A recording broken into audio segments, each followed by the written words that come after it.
You're listening to GotTechED, the podcast with your hosts, Eric Geis and Nick Johnson.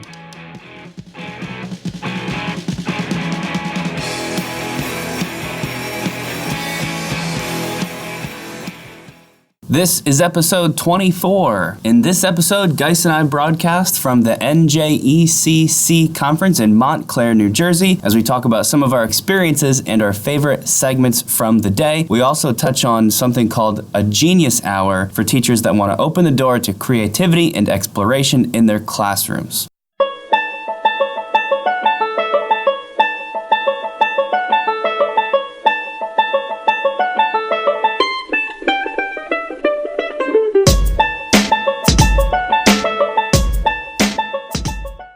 Nick, we're back, episode 24, and something's a little different this time.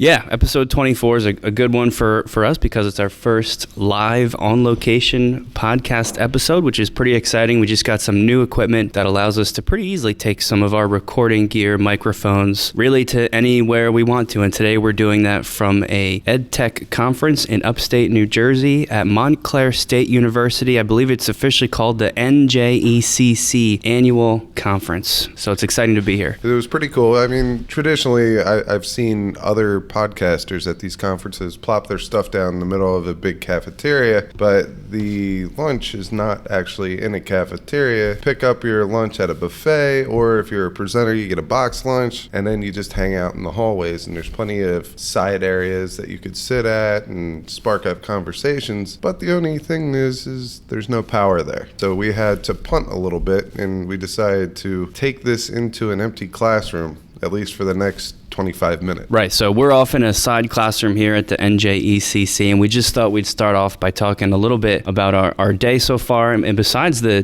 traffic to get up here, which was horrible. It's been an awesome conference so far. This is our first time at NJECC, but I would highly recommend this to anybody. Their theme, of course, is EdTech, which fits in great with GotTech, the podcast, and the kind of stuff that we like to talk about. Earlier in the day, we presented our own session on one of our favorite things, of course, that being the escape the rooms. We did sort of like a combination physical escape the room, digital escape the room session, just to kind of let attendees know what it's all about and really give them some ideas for how to implement this in their own classrooms. Yeah, what was really cool about this is we decided to take our digital escape the rooms and blend it with our physical escape the rooms, but leaving all the good parts in. What I mean by that is for the digital escape the rooms, they still have the online piece and they still have to fill out the form, but the physical escape the rooms, they're still actually manipulating things. So half of the clues were digital, the other half were physical, where they can use their hands and manipulate clues. But we eliminated the need for locks, which are very expensive, and boxes, which are very expensive. Yeah, and I think it went pretty well. People got some really good ideas out of it. I hope our feedback was definitely positive. One of my favorite parts about doing stuff like this is, of course, talking to people that attend your sessions and just around generally. And somebody brought something up earlier to me after our session, guys. I'm not sure if you heard, but a woman afterwards said that she would love to do an escape the room with her class, but after having the students do a room escape that she designs, she would like to then see her class design their own escape the room and have either each other kind of walk through or work through their own designed challenges, their own designed puzzles, or I think her actual grade level was 6th graders. She was thinking her 6th grade class could design some room escape puzzles for a lower, like maybe the 3rd or 4th grade classes, and have them work through it, which is such an obvious thing to do, but it's something I haven't thought about before, and it sounds like a really cool way to use some of the escape room challenges that we came up with. I have had this experience a couple of times. One was last year with a Latin 4 class. They made an escape the room for a Latin 1 class. Now, one thing I will tell you from experience is that Latin 4 class made the clues and the puzzles so challenging, more so than what, out of all the ones that I've created, that one was the most challenging. That doesn't surprise me. I knew how they were doing it, and I was still finding myself being challenged to complete the task. Well, that's like, it kind of reminds me of, I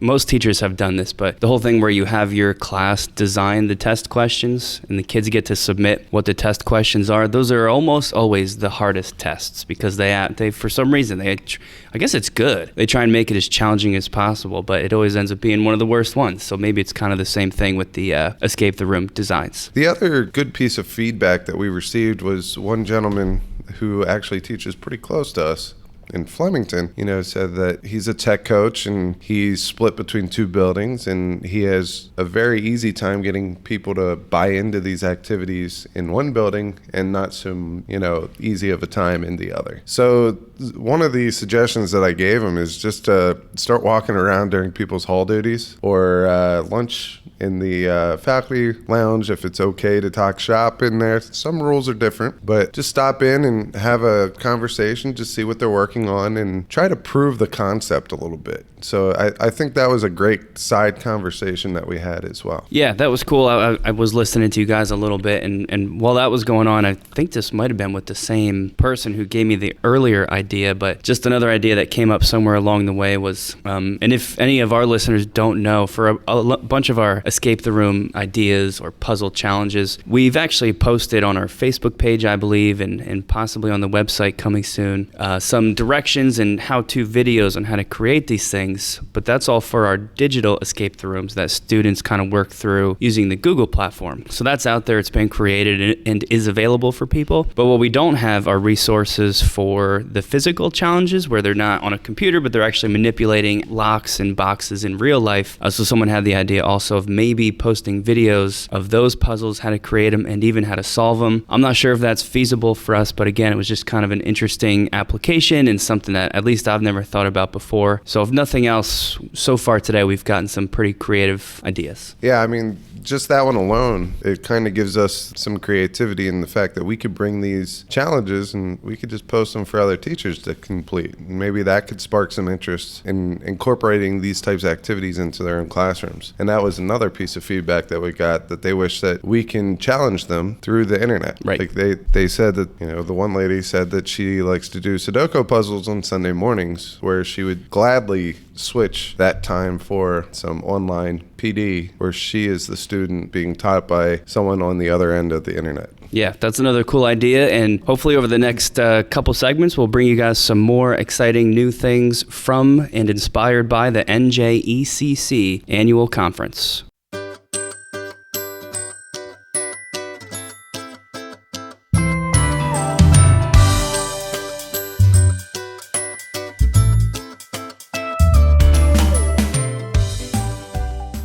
So we had the pleasure of presenting right after the keynote speaker at the NJECC conference, but we got there early because it was a little bit of a distance between the keynote and our classroom, so we wanted to check out the technology situation and all that stuff. And I have to add here, we've done a lot of conferences, and this one, as far as technology, setting up the audio, the presentation, everything, this was seamless. Incredible. Whenever I was the one doing all the tech setup today, which is actually not how we normally do it, but whenever it's up to me and I start trying to plug in the computer and set up, like you said, the audio, the video, all the different components, my anxiety starts to go through the roof because almost always there's problems at the New Jersey State Science Convention, and this is definitely not a knock on them. It was just a fluke of the moment, but there was an issue getting all the full image of the Google slide actually being projected. It was kind of cut off halfway, and you're trying to get different people in to help you out. There's always something like that, and you're prepared for that, but it always makes me a little bit nervous. This is probably the first time it's ever been so flawless. So whether kudos to Montclair State University, where we're located today, or just NJECC for doing such an amazing job with the tech, making it so great for everyone to get Wi-Fi access and use the facilities with ease.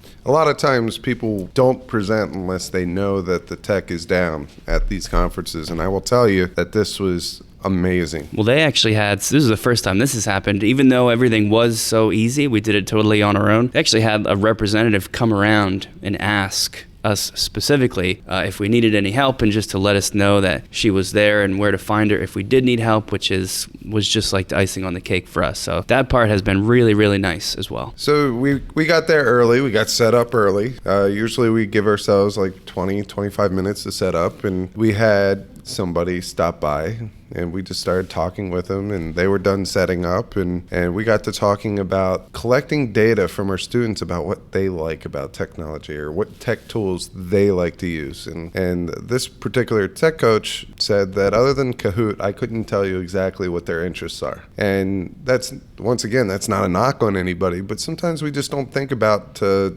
stop and ask our students, how do they like to learn? A lot of times we have a pretty good idea, but to actually sit down and have that talk. And I could think of a couple times throughout the school year that it would be a good time to do that reflection, like the half day right before a holiday break, where the kids are off the wall anyway. You're not going to get a lot of productive stuff done. We could do it then. And we just started firing ideas across, and we're like, well, why don't we just talk to our students? So we're thinking to ourselves, we're brainstorming some ideas about how we can get this information. Yeah, students definitely, I think another problem with this is, at least from a teacher perspective, you might not always even think about the fact that your students do have opinions about what they like to learn, and more importantly for us, how they like to learn it. And definitely technology is a part of that. So we think that a cool idea for GotTech the podcast, and maybe the next couple episodes, would be to start incorporating this into the podcast episodes, where we track down some students, get them on the show so that they can share their opinions and thoughts about a lot of the stuff we all know and use anyway, but just get the student perspective on those things rather than the teacher perspective, which is definitely really important, but a different side might actually give us some really great ideas as well. Yeah, I think this is great. I think last year we had one episode where we got two students on the podcast, and they talked a little bit, but we didn't really dive too deeply into, student personal interests. And I think this is a great opportunity to just shed a little bit more light on maybe some of the aspects of learning from the students' point of view. Yeah, I would love to get a little bit deeper. I know when we brought those last two students in, we just kind of generally asked them, I think, like what tech they enjoy, what they don't, but maybe if we even kind of prep the kids ahead of time and sort of let them know some of the things we were going to talk about, they could really think about it and give us some deeper feedback. I think that might be really valuable for teachers to hear. I know it would be for me. So that's another cool thing that came out of today, is maybe in future episodes, getting to hear some of the student perspective on the ed tech we know and we use every day. You can follow GotTech outside the podcast at gottech.com or on Twitter at WeGotTech. So still here at the NJECC, Geis and I were just enjoying some of the fantastic lunch provided by the good people here. And as we were kind of sitting there and trying to get to know and talk to some different people, we overheard an interesting conversation and kind of invited ourselves to be part of it, dealing with something that is new to me. Although, Geis, you said you had heard of this before, but it was totally my first time hearing of this thing. There's a current trend in education, supposedly, with something known as a Genius Hour, and it kind of fit in with a lot of the stuff that GotTech talks about. Personalized, student-centered learning. Technology is going to be a big part of this. So we thought it would be cool to bring this to one of our segments in this NJECC-inspired episode and kind of let you guys know what Genius Hours are and what they're all about. I'll start off with a general description of what it is in case it's new to anybody listening, and then we'll get into some of the details about like pros and cons, maybe what they're good for, not so good for. And guys, you can tell me if I've got any of this wrong, but from our conversation just a bit ago, it sounds to me like a Genius Hour is really just dedicated class time for some preset amount of time. Obviously, it must have started with maybe like an hour of time once a week or once every month or whatever the teacher decides. And it's completely unstructured. And the only requirement is that students must research, explore, test something, some topic that they are curious in. So it really kind of lets them use their own interests, their own background knowledge to investigate or do really whatever they want. Some kind of passion-based learning.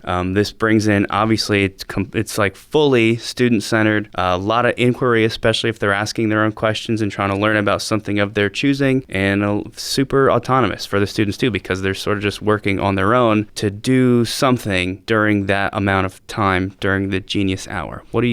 How was my description there? It was pretty good. I mean, you nailed the student-centered piece. They get to work on something that they are interested in, but also I could see this play into every subject. I know we had an English teacher here at our high school that did a Genius Hour. Okay. Okay, and their Genius Hour was tailored towards writing. Didn't matter what type or style of writing. It just had to be something that they wanted to do, whether it was make a comic book or make a little kid's book or poetry book. It didn't matter. They Right. just had to work towards something. And I know that the time allotted was every Friday. Now, we have a rotating drop schedule, so sometimes it would meet on Friday, and the next week it wouldn't meet on Friday because they dropped that period. So it's 1, 2, 3 times a month. They had an hour the whole period. Our periods are 57 minutes, 58 minutes, so it's close enough. But yeah, student-centered, it's open-minded. But there has to be some way of accountability. So a lot of people do reflection pieces. At the end of the 60 minutes, they have to say, this is what I worked on. This is what I got out of it. This is where I'm going. There has to be some type of organization. And what this does is it really promotes learning outside of the classroom too. Because if they're interested in it, they're not going to let that hang for a week or 2 weeks, depending on, the set amount of time. So Okay. So I get it kind of sounds like it's built off this sort of idea that, if you give your students, they're just people with their own interests and passions. And if maybe you just sort of, as a teacher, got out of the way and gave them time dedicated to this exploration of whatever they're interested in, obviously within the guidelines of your class, like if I was going to do it, I would keep it to, maybe it has to be something chemistry themed, but then you just sort of let them go and devote that time, then maybe, they really come up with something that's personal and compelling and super powerful and hopefully learning in the process. one thing I really like about the Genius Hours, it gives another avenue for different types of students to shine. For example, you might not have someone that is academically gifted in chemistry. However, they're academically gifted in music. So how can they make something that is music-based because they have an interest in that and bring the chemistry content into there? So maybe they're making some type of animation, presentation, something, using their strengths to help propel their weaknesses. So Okay. I think that's kind of cool. Just being able to allow students to shine in different ways. And that might aid with confidence, which could definitely help in the classroom. Yeah. Okay. Yeah. I totally see that confidence for sure. If if they're kind of given the chance to shine and investigate what they're interested in. I just am looking around as you were talking. I just came across a list of things that a Genius Hour is not, which I think is sometimes a fun way to explore kind of understanding something new, is talking about what it definitely is not. And I won't read them all, but just some of the things that caught my eye on this list is standards-based. The Genius Hour is not standards-based at all. Data-driven, free time for students, I thought, is key, and kind of links back to something you said earlier. Just to clarify that, your students, if you're going to do something like this, they have to know that there must be an expectation of a product or of some productivity in some form, because it's definitely not supposed to just be free time. It's also not without rules or expectations. Before you start something like this, it probably would be extra important to kind of set some boundaries about what's acceptable and what's not. So sort of, hopefully during that time, covering that this is definitely not free time, like you have to do and work and produce something at the end. It also lists less rigorous. So I think to a lot of teachers, this might sound like, well, what do you mean? You just let the kids do whatever they want and hang out for that time? And but emphasis on the fact that this should actually, be more rigorous than other classwork, because the kids are actually doing something that they're interested in. So they frequently will end up working harder towards that than they would for something that you just tell them, okay, here's a worksheet, do this. So one of my concerns about the Genius Hour, and this has always been my concern, all right, teachers' time is very limited. Free time is very limited. And if students are doing all these passion projects in different avenues, well, those resources that the teachers need to deliver to these students is going to be different for each project. So that's just more resources, more back-end investigative work for the teacher. And I feel like that is something that we do need to have a plan for. If a school is going to implement these Genius Hours, how are we going to deal with the resource piece of it? I mean, that is a big one. I think another one is also stress. Okay, it's requiring your teachers to learn a new skill that may or may not be actually a part of their content that they're teaching students. And on the other hand, you have students that are accustomed to working a certain way. All right, you have students that are accustomed to working and learning a certain way. So there's a path already designed for them. All right, for those students, how is that going to impact their learning? How is that going to stress them out? However, I think sometimes when we bring stress onto ourselves, I think it's a good thing because it teaches us to work through tough situations, which we're going to face in life all the time. And I think that's part of it. So just reflecting a little bit, I think there are some cons to this, but I think those cons could be easily spun into a positive if you look at it in a different way. Yeah, there's lots of ups and downs with this. Like you said, the stress for the students could be a negative for sure, but that's also a positive because, yeah, they learn to think a different way and work through some different types of problems than they normally face, which is great. Something else that came up during lunch with this was the grading piece, because it is still school and we do still have to report on students' progress somehow. So there's just, from the teacher's end, a lot of kind of work behind the scenes, I should say, that goes into deciding, well, how are we going to grade this, especially if it's not based on any kind of data. You're not supposed to formally test them during this time. So you really have to think about maybe what rubrics am I going to use, or maybe like a checklist of expectations, or whatever it is. You need to put a lot of thought into that before you even introduce this to your class. So that's something else teachers would need to think about. Just going with that, you also have to communicate these practices to the parents too. You have to educate them on how exactly this is going to tie in to A, your content grade, so your course grade, and B, how are you going to grade these individual projects? I think you nailed it on the head right there with,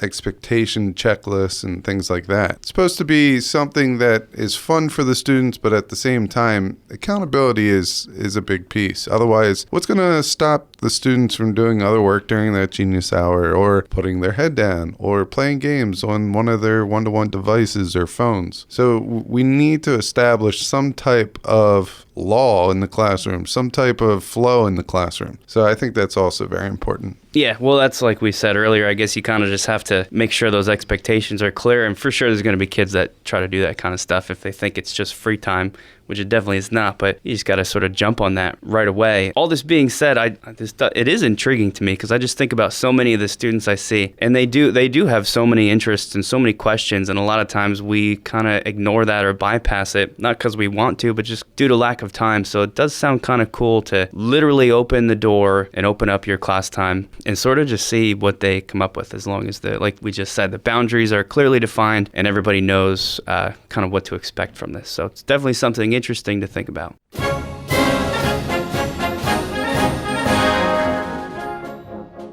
Nick, we are coming up on a year, and we just realized this because our calendars were out. We were trying to figure out when our next podcast recording was going to fall, and we have a lot of stuff going on over the next couple of weeks, so we always like to pre-plan these, maybe collaborate on a Google Doc, get a couple topics out, see what's inspiring us at this point in time during the week. It's just a long list, and then we kind of narrow it down. We have an episode. Do you realize how insane it is? I just, looking at the number, this is episode 24. That means at episode 26, because we have released an episode every 2 weeks religiously for a year, that means episode 26, so just 2 episodes from now, like you said, will be 1 year of the podcast. I can't believe that we haven't missed once. I think there was one we released on a Tuesday, but out of a whole year, that's crazy. I can't think of anything I've done in a long time on that tight of a schedule, but I'm really proud of it, and it's exciting that we're coming up on this benchmark. So as we look back on the past year, there are things that we reflected on, and we noticed some areas that we want to improve, and we want to share with everybody because we want you guys to see the progress as we make it. So one of the first things is our website. We've pretty much just thrown up a podcast in the form of a blog and the audio recording up there, but we want it to be a little bit more organized and a little bit better looking. And the good news is we have some help on this, and we're not going to kind of go into any more detail until that 1 year mark, because I have a feeling that's going to play into our 1 year show. Yep, agreed. Yeah, we'll have more info on how we updated the website coming soon, but needless to say, we're very thankful to have someone helping us behind the scenes on that. So that's really exciting. I think we're going to start at the 1 year mark, changing up some of the segments we do, maybe transition our tech battles into something else, something new and exciting, just to keep us entertained, but keep all you guys entertained for listening as well. And I think it'd be kind of fun to issue kind of both of us maybe a challenge going into year 2 of GotTechED. And I know one thing we've talked about back and forth is trying to get more guests guests on, both students and other people in the ed tech or just education world. So I think it might be kind of a fun challenge if each of us, I don't know, let's just say by the beginning of March, so that'll give us a few weeks of the new